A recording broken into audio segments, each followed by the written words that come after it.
और अब आपको एक नए वॉर फ्रंट पर लेकर चलते हैं जो बहुत तेजी से महायुद्ध का रूप लेता नजर आ रहा है। युद्ध के इस मोर्चे पर एक तरफ अमेरिका है और दूसरी तरफ वेनेजुएला। इन दोनों देशों के बीच तनातनी तो लंबे वक्त से चल रही है, लेकिन अब हालात ऐसे बन रहे हैं कि जंग किसी भी वक्त शुरू हो सकती है। डोनाल्ड ट्रंप लगातार चेतावनी दे रहे हैं, लेकिन वेनेजुएला के राष्ट्रपति निकोलस मादुरो भी खामोश नहीं है।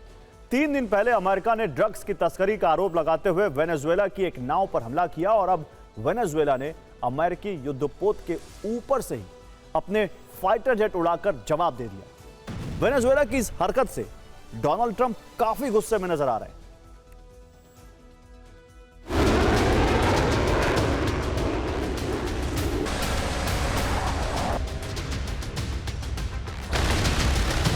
कैरेबियन सागर में अमेरिकी नौसेना का ये जमावड़ा एक नए महायुद्ध का संकेत है।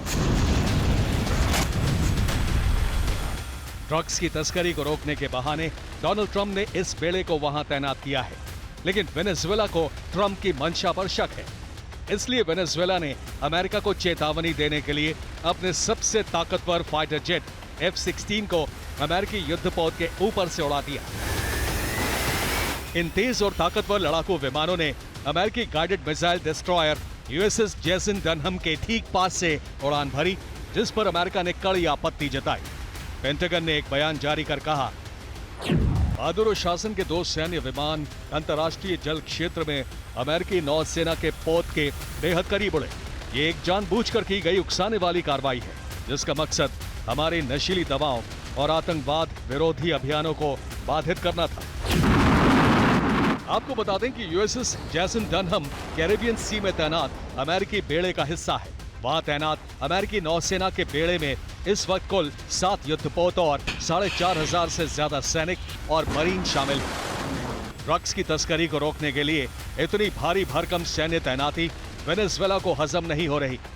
उसे लग रहा है कि ये सब राष्ट्रपति निकोलस मादुरो को गिरफ्तार करने की योजना का हिस्सा है। दरअसल ट्रंप के पहले कार्यकाल में अमेरिका और वेनेजुएला के रिश्ते बिगड़ गए थे। 2020 में न्यूयॉर्क की एक अदालत में वेनेजुएला के राष्ट्रपति के खिलाफ नार्को टेरर का मुकदमा दर्ज करवाया गया था और कुछ दिन पहले ही डोनाल्ड ट्रंप ने निकोलस मादुरो की गिरफ्तारी की सूचना देने पर $50 मिलियन के इनाम का ऐलान किया था। अमेरिका का मानना है कि निकोलस मादुरो ड्रग तस्करी के बड़े नेटवर्क से सीधे जुड़े हैं और उनके इशारे पर वेनेजुएला से अमेरिका में नशीले पदार्थ भेजे जाते हैं। हालांकि इस दावे को लेकर अमेरिका ने अब तक कोई ठोस सबूत सार्वजनिक नहीं किए हैं। ड्रग तस्करी को लेकर शुरू हुआ ये विवाद अब धीरे धीरे एक बड़े युद्ध की तरफ बढ़ता नजर आ रहा है। अमेरिका खुद को सुपर पावर समझता है और वेनेजुएला के कंधे पर रूस और चीन का हाथ है। अगर दोनों देशों के बीच संवाद का रास्ता नहीं निकला तो लैटिन अमेरिका एक महायुद्ध का गवाह बन सकता है। Bureau report, TV9 Bharat.